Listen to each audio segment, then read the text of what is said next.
In 1492, Columbus sailed the ocean blue. But in 1493, Columbus first saw a manatee. And that's where we begin to look back at This Week in History. I'm Carl Azuz. On January 9th, 1493, the Italian explorer was sailing near what would become the Dominican Republic when he saw animals like these.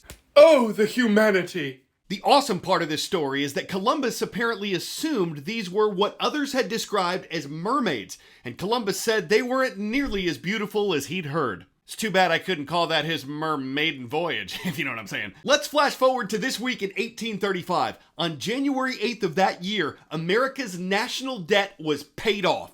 It was the first time and the last time that ever happened. The national debt isn't what individual Americans owe, it's what the government owes on what it's borrowed. Today, that debt is almost $31.5 trillion. I guess the government could borrow money to pay that down. Oh, wait. The second week of January was historically tragic for the Caribbean island nation of Haiti. A 7.0 magnitude earthquake struck there on January 12, 2010. Tens of thousands of people lost their lives. An exact number isn't known. And Haiti, which was already the poorest nation in the Western Hemisphere, struggled to recover.